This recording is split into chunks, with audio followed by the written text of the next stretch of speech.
Hello, everyone. We're a couple minutes past the hour now, so we can get started. Just to introduce myself, my name is Matt Nolman. I'm a marketing manager at Attunity, so thank you for joining us for today's webinar. Glidewell Laboratories moves data to Amazon Redshift with Attunity CloudBeam. Before I introduce our panelists, I want to cover some housekeeping items. All attendees are on mute. We'll have a Q&A at the end of the webinar, so if you have a question, please put it in the questions box located in the GoToWebinar toolbar. The webinar is being recorded and the link will be sent to all attendees for your reference and to share with your peers. On the agenda for today, we have Mike Ruiz, Solutions Architect at Amazon Web Services, who will present an overview of Amazon Redshift. Then we have Rodan Zadeh, Director of Product Management at Attunity, who will give an overview of Attunity CloudBeam. And to finish, we have Mike Selberis, CIO of Glidewell Laboratories, who will present his use case from Glidewell Laboratories. So without further ado, I'll change control and present Mike Ruiz with Amazon Web Services. Thanks for that. And as mentioned, my name is Mike Ruiz. I'm a solutions architect with Amazon Web Services. And today we're going to talk a little bit about an AWS product called Amazon Redshift. Amazon Redshift is a fast, simple, petabyte-scale data warehousing solution offered for about $1,000 per terabyte per year. Next slide, please. So what is Amazon Redshift? Simply put, it's a data warehousing solution done the AWS way. This means it's a managed service with AWS handling all of the software and hardware management and maintenance for the customer and the partner. This really unlocks the customer and partner's ability to drive into their data and get the good business value that they need out of it, rather than worrying about the hardware and software components of the solution. As a managed service, it's easy to provision. AWS provides a fully featured console, as well as APIs and a fully featured CLI to expose all of the features of the platform. You can use the console or the CLI to stand up a cluster in minutes, rescale the cluster, scale the cluster up or scale the cluster down, back the cluster up or migrate it to a different region. As a managed service at AWS, you're going to pay as you go with no upfront costs. So you can start with a simple and small cluster and scale it up as your needs grow or your analytics workload grows, and then scale it back in as your needs change or as you experiment with different ways to visualize the data. Redshift is fast, cheap, and easy to use. It's fast. It can be, in our experience, 10 times faster than our RDBMS solution in an on-prem environment. It's cheap. Again, you're going to pay for what you use. So as you scale the cluster in and scale the cluster out, you're just going to pay for those hours of use. And as mentioned, it's easy to use with a fully featured console and CLI experience. And finally, and maybe most importantly, it's SQL enabled. So you're going to use your native SQL tools that may already exist in your environment. So you have minimal transformation and encumbrance to change your existing workflow to take advantage of Redshift. Next page, please. So as a managed service, and this is a key feature of the platform that we don't talk enough about, I think, and because it's managed service, AWS is free to unlock the value of the platform and constantly innovate and add new features. Without you installing new software and iterating on hardware features, AWS is doing that all behind the scenes constantly. So the platform was launched in early 2013, and since that time, we've released, it's now more than 100 new features since launch. So what kind of new features? Availability in new regions. Redshift is available in 7 regions today, including Asia Pacific, North America, and the EU, with the new region in Frankfurt. So if your data resides in the EU and you'd like to keep it there, Redshift is a platform that can help you do that. We've also been able to offer new certifications. So the platform had been PCI compliant, but recently you've been able to move HIPAA compliant and FedRAMP compliant workloads to the platform. We're constantly improving our security posture with new HSM solutions and the availability of full audit logging. And of course, we're constantly attempting to improve the manageability of the platform, the query performance, and ingesting characteristics. Trying to listen to customers and really build those new features that unlock new and challenging use cases. Next slide, please. Let's take a quick look at the Amazon Redshift architecture. So as mentioned, you're going to use your existing SQL clients and BI tools and create JDBC and ODBC connections to a leader node. The leader node is then going to distribute work and data amongst a population of compute nodes. The compute nodes actually perform the calculations and return that to the leader node. Importantly, the compute nodes sit on top of a storage foundation called Amazon S3. Amazon S3 is a simple object store that's available in many regions and allows the cluster to be easily hydrated, replicated, backed up, and recovered either in the same or new regions on different collections of compute nodes and different sizes of compute nodes. So this Amazon S3 feature enables the scaling in and scaling out features that we'll talk about in a second. Next slide, please. So a core feature to unlock flexibility and to constrain costs is that Amazon Redshift lets you start small and grow big, and then get small again if you need to. So you can have as few as a single node. So in this example, we're showing a single node with 2 terabytes online, and you can grow that to 32 nodes or even up to 100 nodes with 1.6 petabytes total. So you can do this as a read-only online operation through the console or through the API on demand. You can scale in, and importantly, you can scale down. So as your analytics workloads change or vary over time, you can scale in the cluster. So if you need a bunch more compute nodes to perform particularly tricky analytics during the day, you can scale the cluster up and then scale it down for the evening. Next slide, please.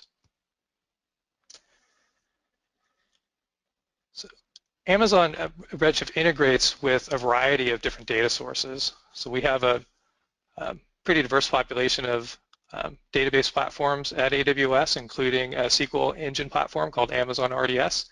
Amazon RDS allows you to run Oracle native and SQL Server, among other database engines natively. We've got the persistent data object store called Amazon S3, a key value solution called DynamoDB, and Amazon EMR for MapReduce workloads. These are all fully managed services along the lines of what we've been discussing with Redshift. In addition, you can extend, if we can go back one slide, in addition, you can extend your on-prem workloads, your on-prem data warehouse. You can extend it rather than replace it with Amazon Redshift.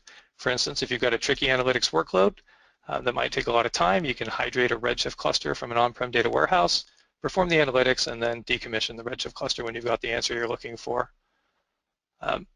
If you have an on-premise database, for instance, typically some that are in a production workflow and you don't want to perform analytics directly on that database, you can move the data out to Redshift. Enabling technologies like Attunity CloudBeam, which Rodan's going to talk about in a few minutes, allow you, the customer, and your partners to do this quickly and easily. Next slide, please. As mentioned, because it's SQL compliant, you can oftentimes use your existing data warehouse BI and dashboard visualization tools. So Pentaho, Tableau, Infor, these are all fully verified and vetted solutions on the platform. Next slide, please.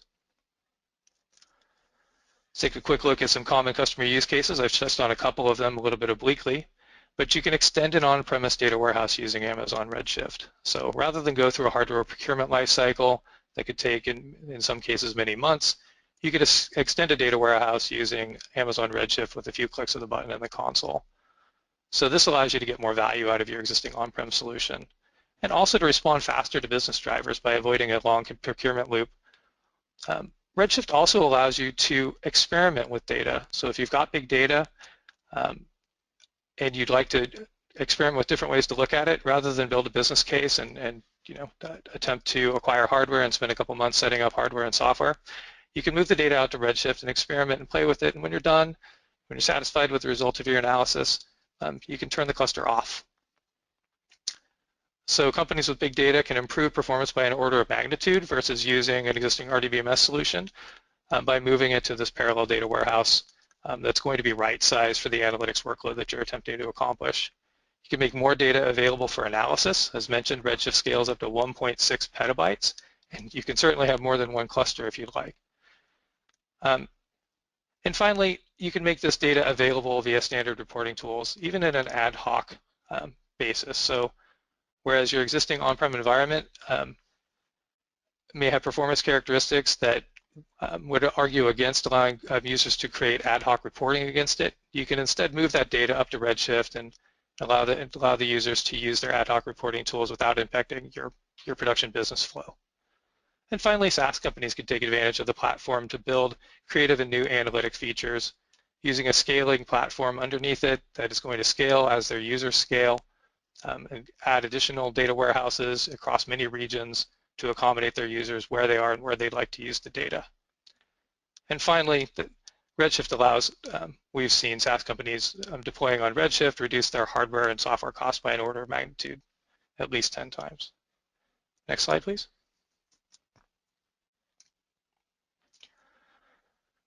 So one interesting customer of Redshift is Amazon.com. Amazon.com had a pretty sophisticated and fully featured BI workflow that they moved to Redshift. The Redshift cluster was 1.6 petabytes. It's a 100-node cluster, and it cost about $180 an hour. That was 10 times cheaper than the existing solution. In terms of complexity, for a 100-node cluster to back up, restore, and resize takes 20% of the time of a single DBA. So 1 day a week for one DBA to manage a 100-node cluster. That's a pretty dramatic difference from an on-prem environment. For performance, obviously the solution is a lot more performant than the existing solution. So the existing Oracle component of the solution had its number of SQL queries reduced by a factor of 3 when they moved to Redshift, and the time to execute those SQL moved from 90 hours to 8 hours. So that's a transformative change. So from a multi-day query, you're now down to 8 hours. And so you can more rapidly iterate and innovate on those queries instead of leaving them static and kind of afraid to touch them because they take so long. You can start to experiment and visualize your data and really pull that business value out of your data set much more easily. Next slide, please. And as promised, here are a few extra resources. So this was a really quick overview of the Redshift platform. We've got a lot more detail available on the Redshift pages on aws.amazon.com, including a lot more data about compliance, performance, backup, recovery, and customer use, customer stories. And finally, I'd like to encourage you to go take a look at some of the webinars and presentations that we make available on the AWS channel on YouTube. The San Francisco Summit 2015 had a great overview of Redshift, which I think you might find valuable. So thank you very much, and we'll turn it over to Attunity. Thank you, Michael. I'm Rodan Zadeh with Attunity. It is my pleasure actually to be present here with Mike Sabaris of Glidewell Laboratories. Before we hand it over to Mike Sabaris, I wanted to just kind of quickly run through Attunity, what we do, and what our solution is for AWS. Attunity is a data management company. We want to help our customers spend most of their time using their data as opposed to managing it. And among the multiple solutions that we offer to our customers, one of the key solutions is what we're doing with Amazon Web Services with respect to getting data to the Redshift. Here are some of the additional use cases where we are helping our customers actually manage their data. We have the capability of helping our customers move their data from a transactional database into a data warehouse or to Hadoop. And in the case of Redshift, that is a data warehouse that's available to you on the AWS, and a lot of customers are using that, and we hear more today from Mike Sabaris. Another use case is scaling reporting, and this is when you're taking data out of a transactional database into another database or ODS where you're actually doing some queries there, and it's essentially the concept here is to do some query offload, so you're not taxing your source data for these reporting capabilities. We also do a lot in terms of scale and in terms of consolidation and distribution, and the idea there is that if you have data that you want to move from one data center to additional data centers, whether they're in the cloud or on-prem, we have the solutions to enable you to do that. Or if you want to move data from a variety of data sources into one place, again, we have the tools that enable our customers to do that. So let's talk about Attunity CloudBeam. Why is it so popular? Why are customers using it? And what really does it offer? It's all about automation. It's all about simplicity. The UI is designed in a very simple, intuitive manner to get you up and running in no time. So that idea of keeping it simple, keeping it relevant for what you're trying to do with your data integration and data ingest into Redshift is clearly on display once you start from the very first glance when you start working with CloudBeam.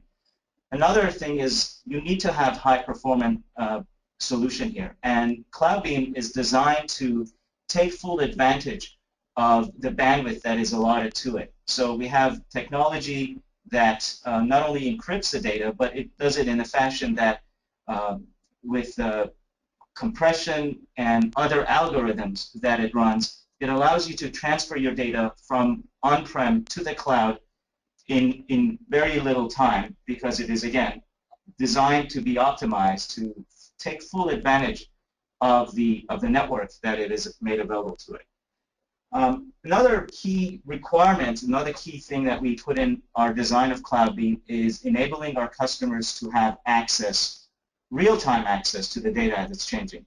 And this is really a key concept. When you're doing analysis, you don't want to be dealing with data that is stale.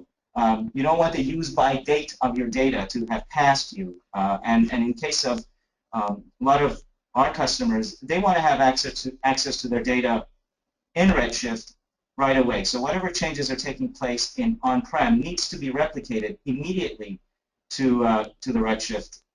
And that's exactly what we enable our customers do with a technology called CDC, Change Data Capture.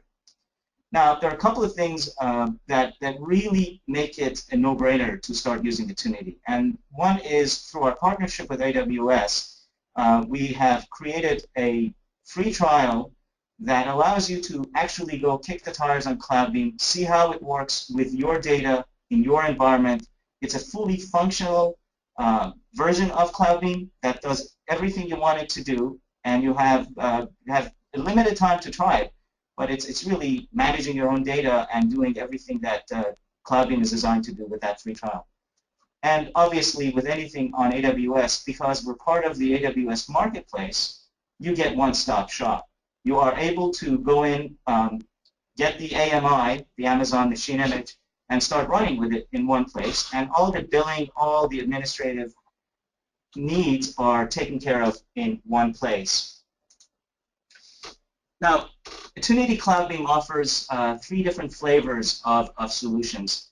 One, and the one we're going to spend most of our conversation today, is Redshift. And the concept here is loading BI data into a data warehouse and allowing our customers to do analytics from that data on Redshift.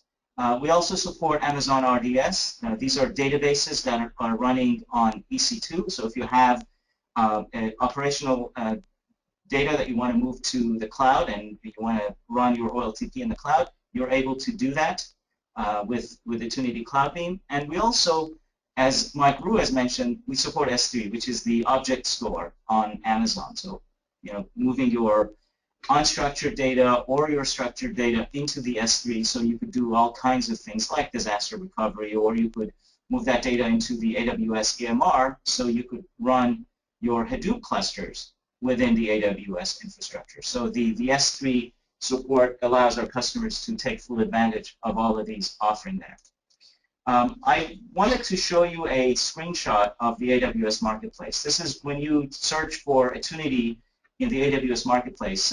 This is one of the different screens that you will come to see. We are offering different pricing options, whether it is hourly or bringing your own license. There are different ways, different methods that you could be charged. As I said, all of this is in one place. And as you see on this slide, there actually is a free trial that you could easily run up an instance and try to play with CloudBeam and see how it works in your environment.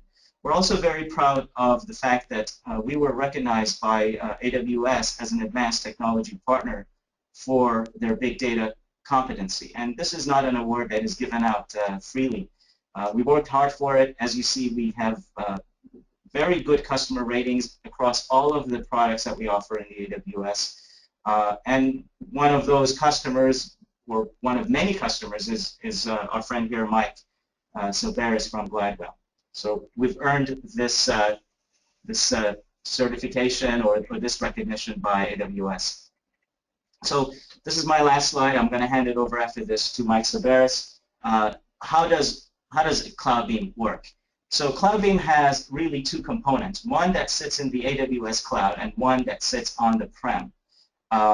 What the on-prem product is called is Replicate, Attunity Replicate. That is essentially replicating your source databases into the CloudBeam environment.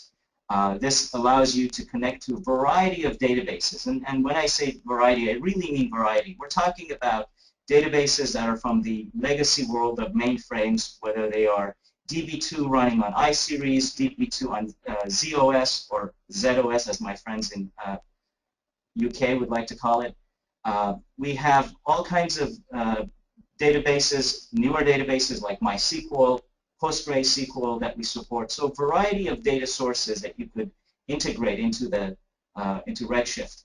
CloudBeam then takes that data, optimizes the necessary bandwidth optimization that is needed by compressing the data and sending it in a parallel fashion across the wide area network into the AWS. And depending on which AWS region you're in, that data is sent to that specific region, which is integrating it onto an EC2 machine. In this case, we have an M3 large machine that is taking that data and sending it to an S3 bucket, which then transfers that data to Redshift.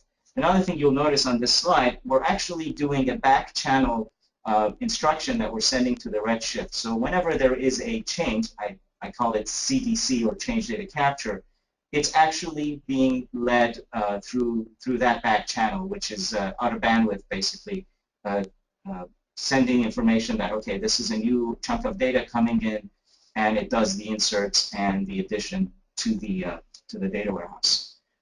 With that said, I am going to hand it over to Mike Silveris. Thank you.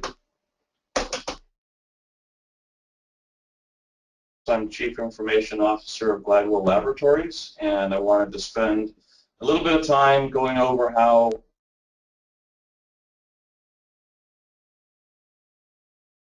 what we do. So just a little bit of background. Our company was founded back in 1970, so we've been in business for quite some time. We are no doubt the largest dental laboratory in the United States, probably the world. We also have presence in Germany, as well as Mexico and Costa Rica, and we continue to grow that footprint. Our focus is to provide high-quality dental lab products, services, materials for both dentists and laboratories. We have currently well over 4,000 employees worldwide, and we make custom prosthetic devices such as crowns, implants, dentures, sleeping appliances, you name it. We do well over 3 million of those each year. So it's a fairly large-sized operation. So I thought I would just do a quick overview of the technology stack, very specific to the discussion that we're having here today.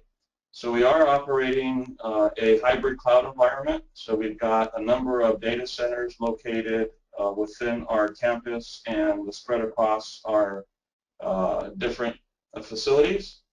And we've also, several years back, I think about 2.5 years now, started moving some things into Amazon's AWS cloud. We use Attunity CloudBeam to synchronize the data between our on-premise and onto Redshift. We also provide, it's key for us to provide good access across the globe to all of our different functions within our organization. So business analytics and BI is very important in that. So with that, we use currently Tableau software for the analytics, and then in our manufacturing areas, if you were here, you'd see a lot of large screen dashboards, and we use Dundas for that. So one of the big changes that's come into the dental lab industry over the recent years is the introduction of CAD/CAM digital manufacturing. So I thought it would be important for you to understand why moving to such a product is key for us.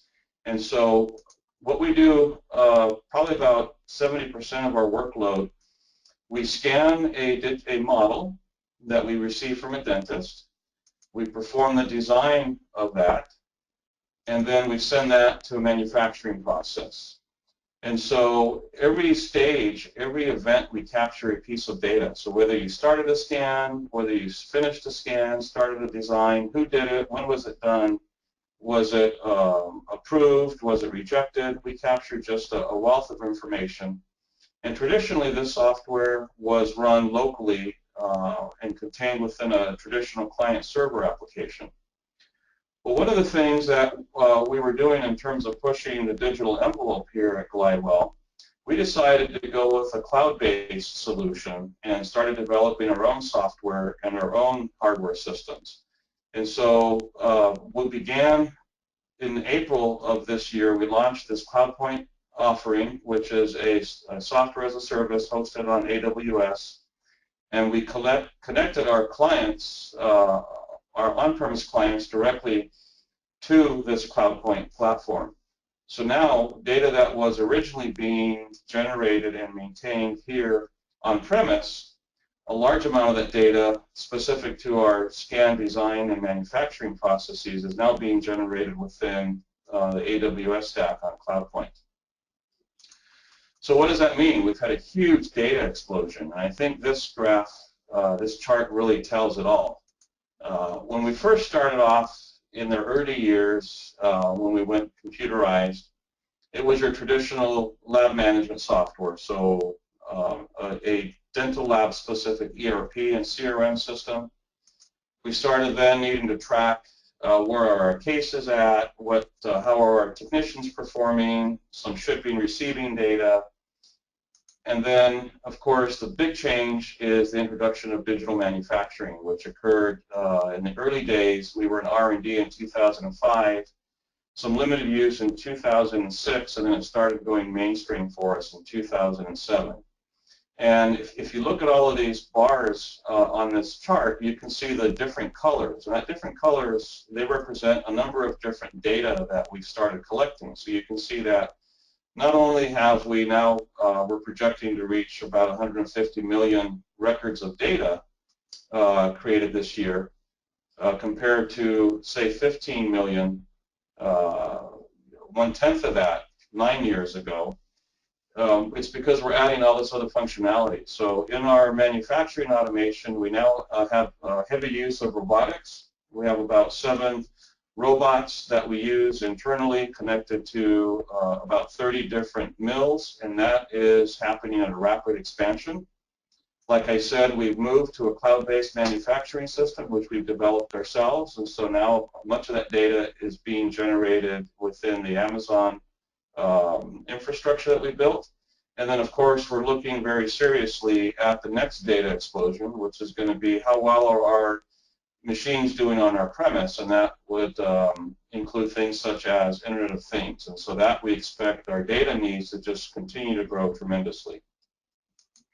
That, as you might imagine, presents a number of challenges, presented a number of challenges for us in order to manage this explosion of data. And not just an explosion of data, but really a disparate source of data. I was just checking in with my data services team this morning, and they informed me that we have well over 80 different databases that we manage. Most of those are on-premise.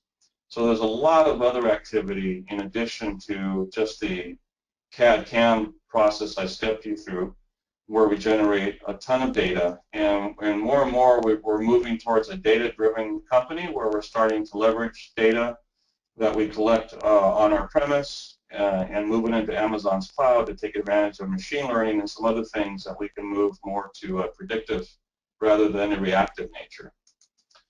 So the big challenge was, well, how do we kind of bridge that gap where we've got so much data on our premise and now we're generating new data that's in the cloud?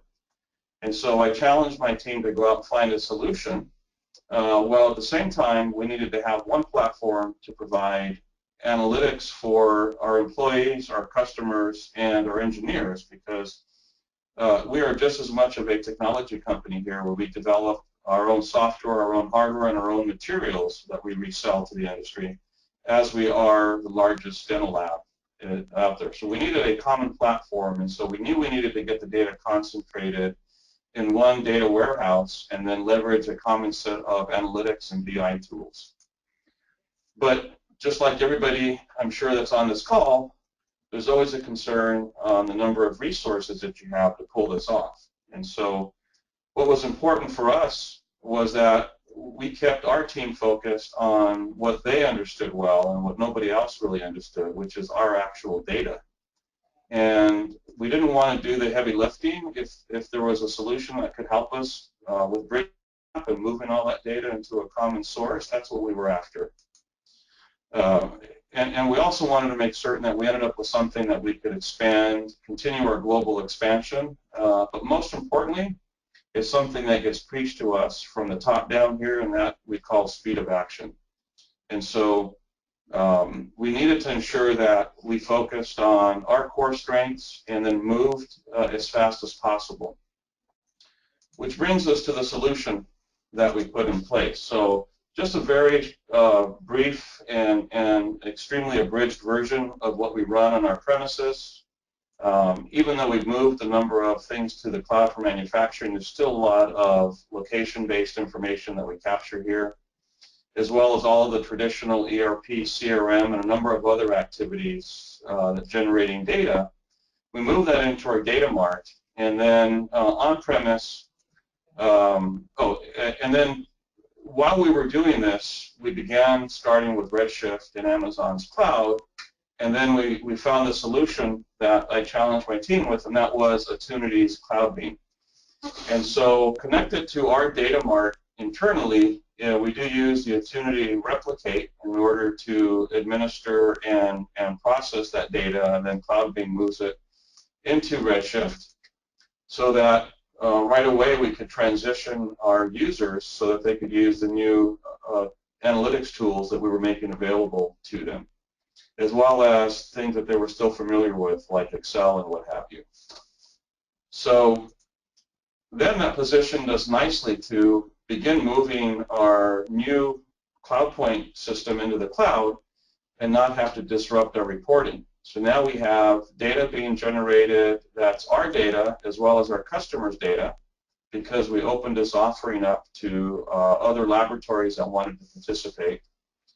And through this solution, we were able to take both internal data as well as cloud-based data, get it on one common platform that's scalable and is able to grow and keep up with our data explosion, and extend that out to our different user base.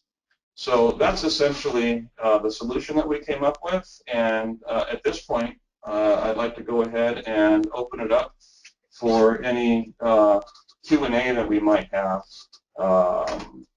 for those out there. Thank you, Mike. Just give me 1 second. I'm going to look at some of the questions that have come in. All right. There's a question that has come in about the Replicate CloudBeam. Can I replace Redshift data from one AWS region to another AWS region? And the answer is yes. This question from Venkat, the answer is really yes. I think it may have already been answered by Mike Ruiz. Okay, another question that's come in is, does Attunity CloudBeam support SAP as a source data into Redshift? And the answer is yes. Typically what we see is SAP is an application that's sitting on a database, and depending on what database you have, this is something that we support.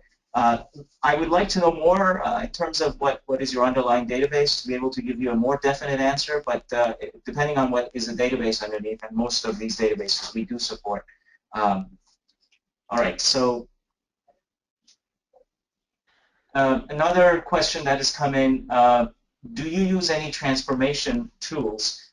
I think this question is actually for Mike Silveris. Are you using any kind of transformation tool before inserting data in Redshift? Yes, we do. We actually leverage Microsoft's SSIS to transform that data, and we connect our different disparate data sources. We do some cleanup. Some of our legacy applications don't do very well in terms of the integrity of that data. So in some instances, we perform a cleanup that gets then transformed and placed into our operational data store and on into our data mart. And then once it's up on Amazon, we do use Pentaho to do some further processing as well.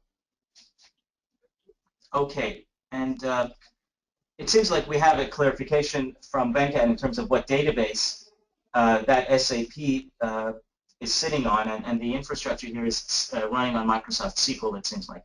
And the answer is emphatically yes. As a matter of fact, Microsoft SQL is one of the mostly or widely used data sources that we come across. And what is interesting, I guess it's worth mentioning, we have worked tirelessly with our partners, whether in this case Microsoft or others that have these databases, and we've also worked very closely with our friends over at Amazon to enable the technology, the seamless integration of your on-prem data into the cloud. So the answer is yes. We work with a variety of data sources, and SQL is definitely one of those.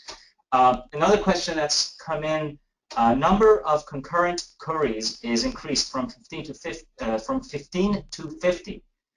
But as part of Redshift best practices, it was changed from 50 to 15 in our organization. So what's the best configuration? I'm not quite sure I fully understand that question. So this is Micro as I think that's getting into concurrency and query load, which can be a point of best practice. Probably doesn't relate as much as the individual configuration and the layout of the database, as well as the actual queries being run. What can occur is that as the query load increases, the time to get the answer to a particular query also can increase. So if you have a really important query and there are 50 other queries stacked up, those queries are going to get some time on the cluster as well, and then their important query may be pushed out. So the application design and the design of the database, meaning the Redshift cluster, are going to kind of determine what the best practice is for your individual configuration. So unfortunately, I'm not able to offer kind of general best practice guidelines other than to understand and to constantly profile the application and to make sure that you've got the right set of queries, especially if they're production blocking or production runtime queries happening on the cluster at a given time. I would also offer that, because it's so easy to spin up a new cluster and to duplicate data, that it may make sense for some organizations to, create a production workflow with one set of database or Redshift resources, and then maybe move less important queries or longer running queries to another cluster. That said, certainly, Steve, I'd love to take this offline. If I'll go ahead and take your contact information and reach out to you and help you help understand your particular use case in a little bit more detail. And I can just share with you on our end what we did is we did settle in on the 15 concurrent connections. But what we saw really was that it really depends on the size of your queries. If you've got very large queries, you don't want to exceed that 15. If they're smaller queries and it doesn't create as big of a load, then perhaps you might be able to go higher. And I think that's something that you'll have to fine-tune within your specific organization. Obviously, Mike, as he said, will get with you offline and give you some additional tips on that as well. Great. Thank you, Michael and Mike. Another question that's come in is in terms of security, what kind of security does CloudBeam offer in terms of moving data from on-prem into the AWS environment? We use a 256-bit SSL, 256-bit encryption for the data that we're moving across the wires to AWS. And in that case, you basically create a password when you start running CloudBeam in your environment, and that password is authenticated with your on-prem. So the keys, are not. Essentially, you have the highest level of encryption that is available for a lot of this commercial needs. So let me see what other questions we have. I just want to remind everyone, on your lower right-hand corner is a place where you could type in your questions. We welcome all your questions. If we cannot get to them, we have a long list of questions that come in, but if we cannot get to them, we'll get back to you and reply via email. Let me just see if there is actually... So Rhoda, maybe while you're doing that, I can expand a little bit on the transport level security that we offer for AWS. And so we have a variety of different methods of getting data to AWS, and some of them include provisioning direct connections to the AWS network. So this allows you to connect your on-prem securely and privately to an AWS endpoint we call a virtual private cloud. And within the virtual private cloud and that transport method, your data is secure in transit. Of course, also, you can hydrate Redshift or S3 from the public internet. That's going to be protected by SSL, as mentioned. Within AWS itself, too, you can segregate and determine security and authorization groups using a variety of different methods, access control lists or security groups. Redshift supports all of these facilities natively. So you can definitely, secure your Redshift cluster and secure the data in transit.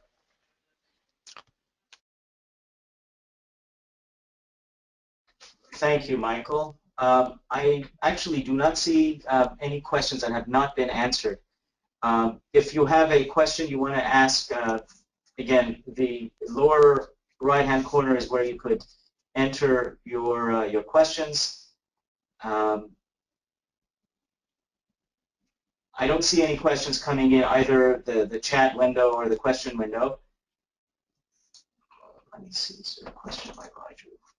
What kind of security? Okay, we've answered that.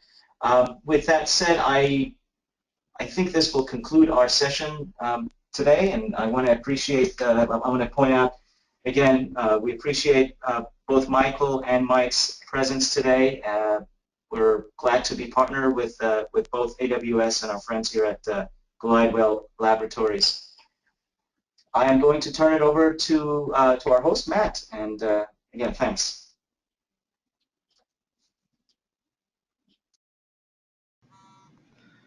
Thank you, everyone, for attending. This is the conclusion of the webinar, so look for the recording